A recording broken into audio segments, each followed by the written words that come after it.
yang bersaing dengan penjual es sama-sama penjual es, yang bersaing dai itu sama-sama dainya, yang bersaing dalam ceramah ya sama-sama penceramahnya. Karena itu kalau cari ilmu belajar, tapi kalau mau cari ilmu sini ngajian sini ngajian sini. Belajar tuh ke Habib, jangan ke yang lain supaya tidak sesat. Nah, kalau Habibnya blow on, kalau Habibnya sesat gimana? Emang nggak ada Habib yang sesat? Ada.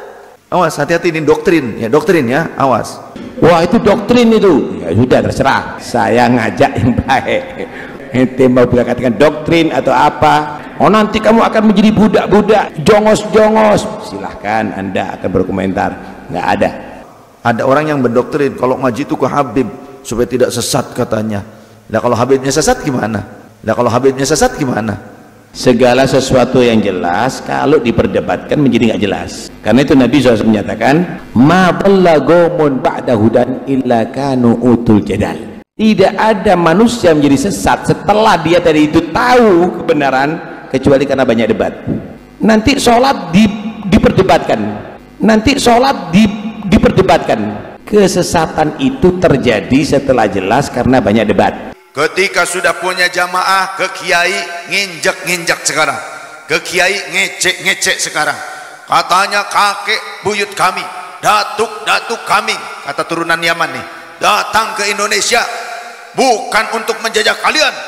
Tuh datuk kami datang ke Indonesia untuk mencetak para ulama. Kami datang ke Indonesia bukan untuk menjajah kepada Anda, tapi kami datuk kami semuanya datang kepada Anda untuk mencetak ulama, kiai-kiai ada di Indonesia ini. Andai tidak ada datuk kami, maka kalian masih menyembah pohon, menyembah kuburan.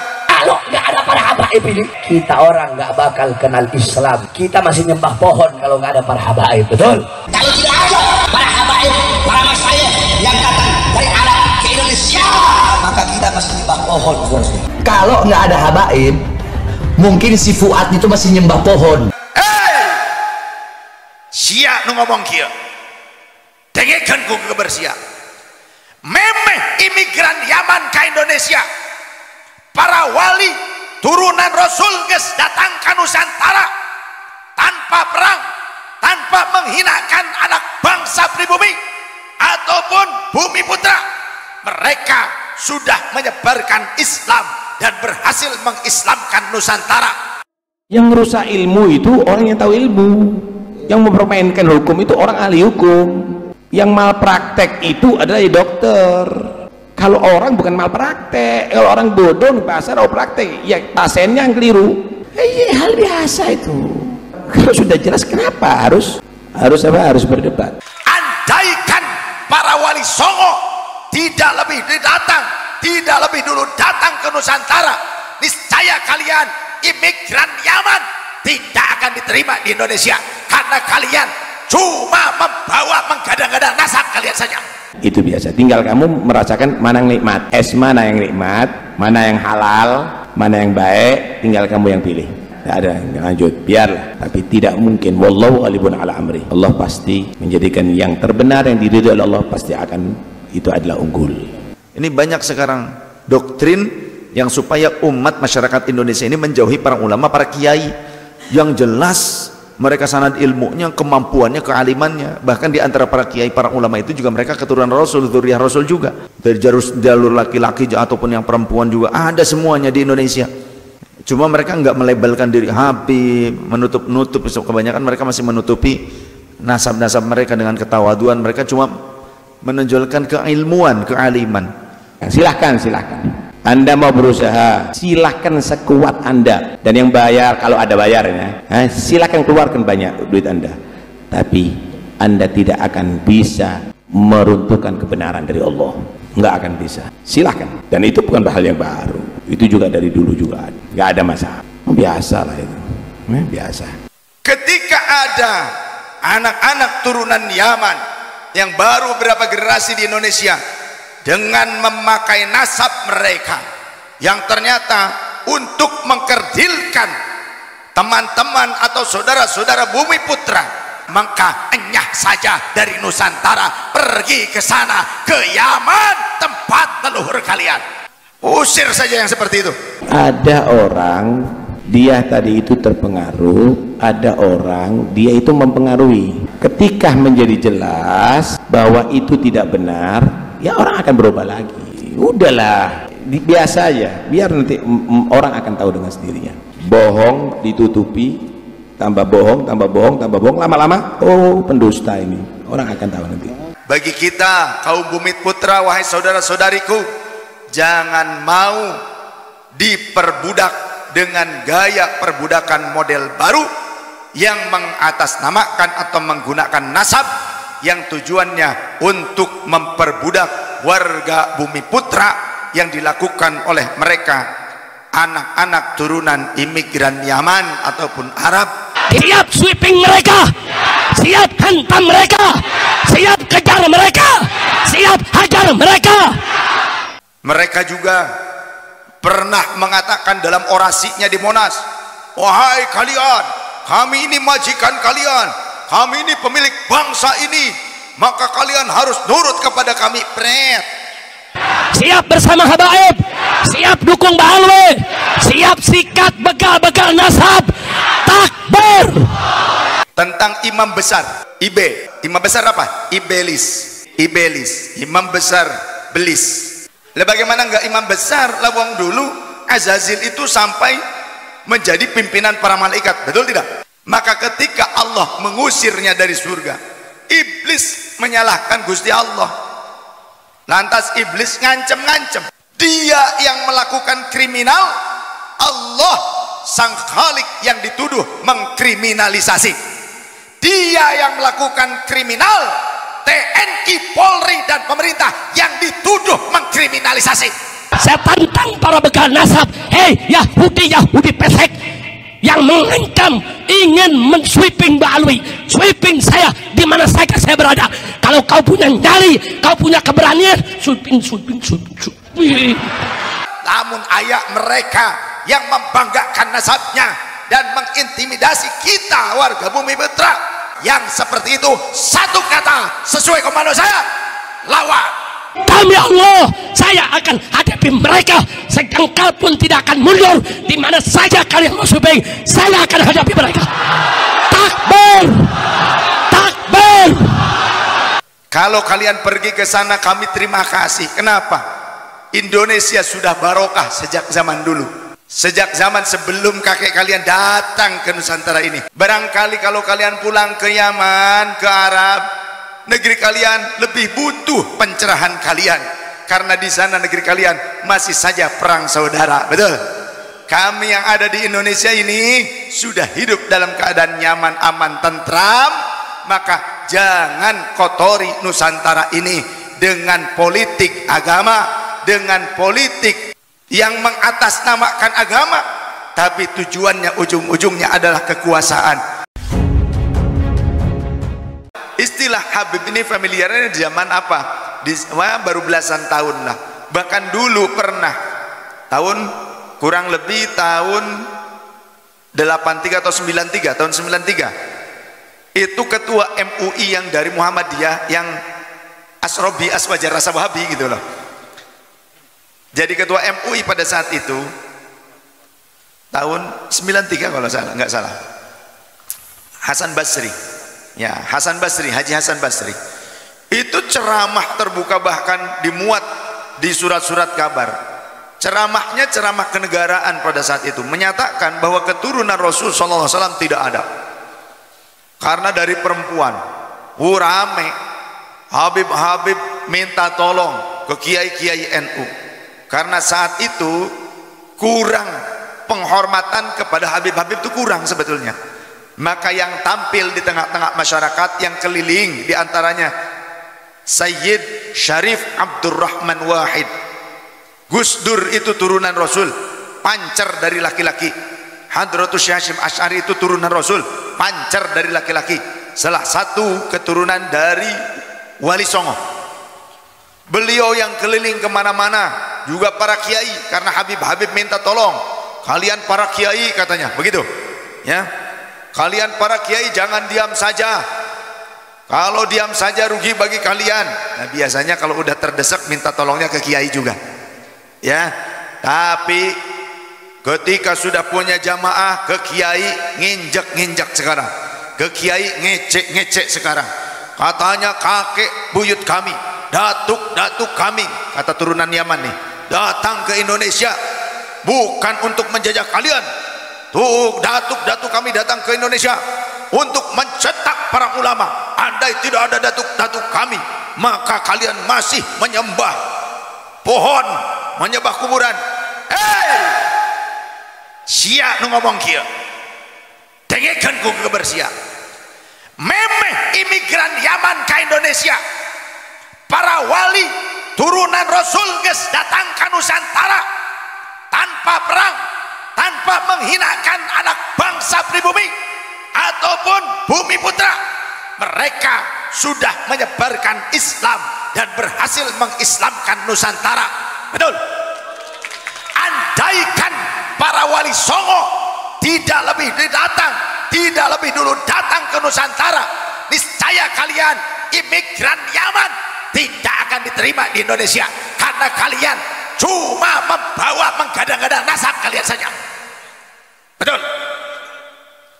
Sekarang ngomong wali Songo nggak ada keturunannya, kepret wah ini gitu tuh mah.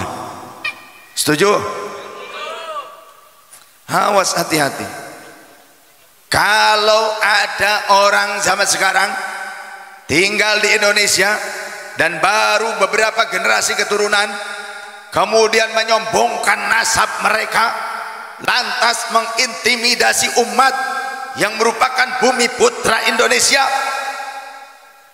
Jangan pribumi, lebih bagus bumi putra, karena istilah pribumi ini dipakai atau digunakan istilahnya oleh kolonial Belanda dulu, ya, inlander, opperdamer. Ketika ada anak-anak turunan Yaman yang baru beberapa generasi di Indonesia dengan memakai nasab mereka yang ternyata untuk mengkerdilkan teman-teman atau saudara-saudara bumi putra, mereka yang hanya ingin hidup nikmat dengan cara memerah keringat umat yang cuma bermodal nasab untuk ngasab demi nasib, dan mereka mengintimidasi umat dengan kualat. Mereka juga mengobrol janji syafaat. Maka mereka adalah orang-orang yang tidak punya modal untuk berkompetisi di negeri kita Indonesia. Jika mereka mengkerdilkan kaum bumi putra, maka enyah saja dari Nusantara, pergi ke sana, ke Yaman, tempat leluhur kalian. Betul. Usir saja yang seperti itu. Kenapa? Ini cerita nyata di dalam Al-Quran. Ada cerita tentang imam besar, tentang imam besar apa? Ibelis, imam besar belis. Lah bagaimana enggak imam besar? Lah wong dulu Azazil itu sampai menjadi pimpinan para malaikat, betul tidak? Super power. Azazil itu alim. Azazil itu alim, Azazil itu abid. Alim itu banyak ilmunya, abid adalah ahli ibadah. Bahkan Azazil itu, iblis itu makrifat, bahasa lainnya wali lah. Azazil itu makrifat, lah ngobrol dengan Gusti Allah itu langsung kok. Lah jenengan gimana? Ayo, ada nggak di sini? Itu bukan meripat, bukan makrifat, meripat nih jenengan. Nah, iblis ini bahkan pernah menjadi pimpinan para malaikat. Tinggalnya di mana? Di negeri yang subur makmur, jannah, surga, ya kan? Subur makmur, buah-buahan gampang seperti di Cikosal, gitu kan? Seperti Cikosal, subur makmur. Tapi ketika diuji oleh Allah, saat Allah menciptakan Nabiullah Adam alaihissalam, Allah memerintahkan seluruh makhluknya untuk sujud menghormat kepada Adam. maka seluruh makhluk sujud hormat kepada Nabi Adam illa iblisa aba wastakbara wa kana minal kafirin. Iblis menolak. Bahkan makna aba ini dia gumeden, menolak dan gumeden, merasa angkuh, merasa andaikan Allah memberikan izin kepadaku untuk mengurus seluruh makhluknya, aku pasti mampu. Ngapain aku harus sujud kepada Adam? Dan kenapa Allah harus menjadikan Adam sebagai khalifah? Inni ja'ilun fil ardi khalifah. Kenapa Allah akan menjadikan Adam ini sebagai khalifah? Begitu. Aku yang lebih mampu. Kenapa? Iblis menyombongkan nasabnya. Bagaimana iblis menyombongkan nasab? Emang iblis anaknya siapa? Khalaqtani min narin wa khalaqtahu min tinin. Ya Allah, kau ciptakan aku dari api. Iblis bin Sene. Jadi iblis bin Sene. Jadi iblis teh bin Sene. Mantak ayeuna lamun aya anu hirup butuh nasene eta iblis. Naon? Udud. Entong di pareman, kembali. Engke aya pembelaanan, tenang. Ya. Gitu kan? Sabab mun teu aya seuneu na moal hirup eta udud, bener teu? Tah, anu hirup ngandalkeun seuneu merasa dia adalah bin seuneu itu iblis. Cek tukang ududkeun bae. Da lain urang nu disebut iblis, udud. Urang mah justru rek meakeun iblis, ngadurukan iblis. Tah, eta cocok teh. Hidup iblis.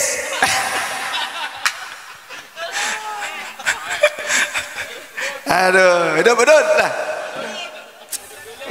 Mas, udud dulu kan gitu. Nah, iya. Terus betul. Jadi lamun aya jelema ngabela-belaan ngabanggakeun nasab tapi untuk mengkerdilkan bangsa Bumi Putra, untuk mengkerdilkan orang Cikesal, orang Brebes, orang Jawa, orang Indonesia, karena tepati mancung, karena tejiga Arab, namun ayat mereka yang membanggakan nasabnya dan mengintimidasi kita warga Bumi Putra supaya kita ini tidak kualat, kudu memenuhi keinginan mereka. Kalau tidak memenuhi keinginan mereka, kalau tidak menyediakan uang 99 lembar yang ratusan ribu, kata mereka, kita akan kualat dan tidak akan dapat syafaat. Yang seperti itu, satu kata sesuai komando saya, lawan. Setuju? Ini jangan-jangan di sini banyak korbannya nih kayaknya. Kok semangat banget, bener ya? Karena tadi di sana juga kiai-kiai banyak bib katanya yang jadi korban, termasuk saya katanya. Itu yang ngomong ke saya tuh kiai nyeker. Ya, itu didatangi dari Jakarta. Saya bilang, kiai, lain kali ada yang seperti itu, usir saja. Ya kan? Setuju nggak? Nah ini kata Gusti Allah kepada iblis. Iblis itu makrifat. Kalau ada sekarang ngaku-ngaku Habib, makrifat aja enggak, masuk surga aja enggak, gitu kan? Belum pernah merasakan surga. Nah ini iblis yang sudah di dalam surga, sudah menjadi pimpinan malaikat, abid, ahli ibadah, alim, banyak ilmunya, diusir oleh Gusti Allah. Fakhruj minha fa innaka rajim. Engkau makhluk yang terlaknat, yang terajam. Engkau telah aku tetapkan menjadi makhluk yang tidak diridhoi, menjadi makhluk yang terlaknat sampai nanti selama-lamanya. Berarti diusir. Ketika terusir dari surga itu iblis, dasar iblis diusir oleh Allah dari surga, padahal dia yang melakukan kriminal. Bagaimana melakukan kriminal? Ya tadi dia menantang ketetapan Allah. Iblis ternyata dia masih tetap saja menyalahkan Allah, telah mengkriminalisasi, telah mengkriminalisasi milik kita. Jadi iblis itu melakukan kriminal, ya pembangkangan, kesombongan, juga pembangkangan. Nggak mau kan sujud menghormati Adam, nggak mau. Sujudnya bukan ta'abbud, tapi ta'ziman wa takriman li amrillah, mengagungkan perintahnya Allah, nurut kepada Gusti Allah. Tapi nolak, bangkang iblis, ya gumeden dengan nasabnya bin Sene, iblis bin Sene. Maka ketika Allah mengusirnya dari surga, iblis menyalahkan Gusti Allah. Lantas iblis ngancem-ngancem, qala fabima aghwaytani la'aqudanna lahum siratakal mustaqim. Wahai Tuhanku, demi kuasa-Mu, karena Engkau telah mengusir aku, karena Engkau telah mengeluarkan aku dari surga, maka aku akan menghalangi hamba-hamba Engkau dari jalan-jalan-Mu yang lurus.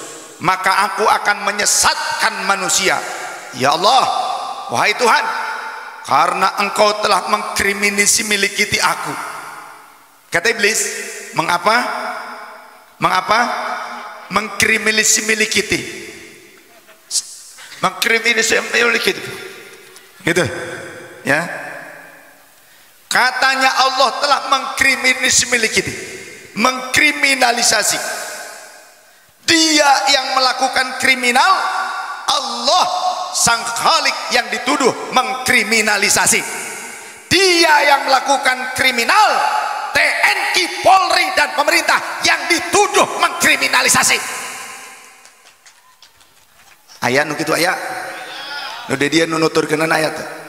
Kudu diberi kalapa, digedorkeun tapi kana sirah. Tuman. Tuman. Ya Allah. Ternyata iblis koar-koar.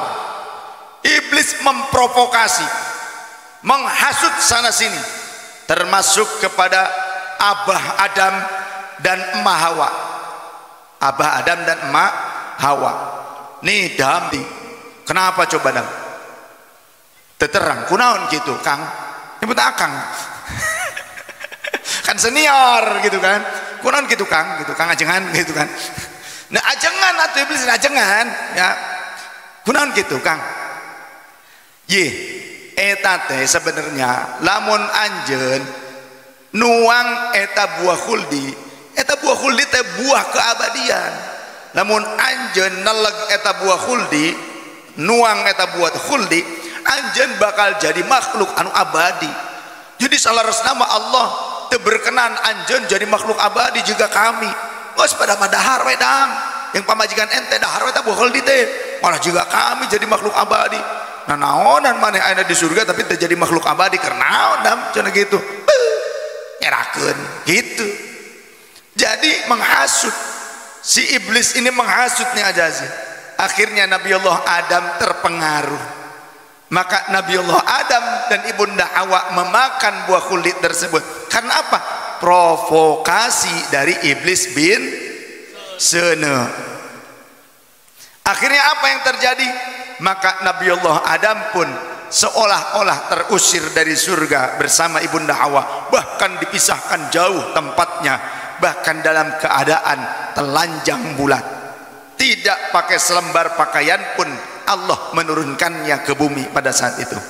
Oleh karenanya bagi kita kaum Bumi Putra, wahai saudara-saudariku, jangan mau diperbudak dengan gaya perbudakan model baru yang mengatasnamakan atau menggunakan nasab yang tujuannya untuk memperbudak warga Bumi Putra, yang dilakukan oleh mereka anak-anak turunan imigran Yaman ataupun Arab, yang mereka menganggap kita ini seolah-olah adalah kaum marginal atau kelompok masyarakat yang berada di bawah kelasnya dibandingkan mereka. Padahal mereka juga pernah mengatakan dalam orasinya di Monas, wahai kalian, kami ini majikan kalian, kami ini pemilik bangsa ini, maka kalian harus nurut kepada kami. Pret. kumaha pret leuwih parade kutukup pret. Sebelum mereka kakeknya datang ke Indonesia, Nusantara ini memiliki peradaban yang besar. Kerajaan-kerajaan tangguh ada di Nusantara. Bahkan ketika sejarah mencatat Mongolia mampu menguasai negara-negara besar yang lainnya, hanya Indonesia yang tidak mampu dikuasai oleh Mongolia. Karena itu bukti Indonesia, Nusantara memiliki kerajaan-kerajaan yang tangguh, peradaban yang kuat. Ada keturunan raja-raja di Nusantara, termasuk orang Cigesar. Kalau dites DNA, di dalam darah Anda ada gen Prabu Siliwangi. Itu membanggakan bagi kita. Saya kalau ke Prabu Siliwangi, dari ibunya Eyang Sayyid Ahmad Zakaria, punya ibu namanya Ibu Sabnamah, nepancernya ini dari Prabu Siliwangi. Saya punya catatan silsilahnya sampai ke Prabu Siliwangi. Jadi di dia ge aya geti Prabu Siliwangi. Nyata. Jadi lamun aya nu ngece-ngece dulur turunan Pasundan, maka enyah siati Indonesia. Enyah siati Indonesia. Balikkan itu kayaman. Betul tak? Kalau kalian pergi ke sana kami terima kasih. Kenapa? Indonesia sudah barokah sejak zaman dulu. Sejak zaman sebelum kakek kalian datang ke Nusantara ini, kami sudah merasakan barokah di Indonesia ini. Betul tidak? Barangkali kalau kalian pulang ke Yaman, ke Arab, negeri kalian lebih butuh pencerahan kalian, karena di sana negeri kalian masih saja perang saudara. Betul? Kami yang ada di Indonesia ini sudah hidup dalam keadaan nyaman, aman, tentram. Maka jangan kotori Nusantara ini dengan politik agama, dengan politik yang mengatasnamakan agama, tapi tujuannya ujung-ujungnya adalah kekuasaan.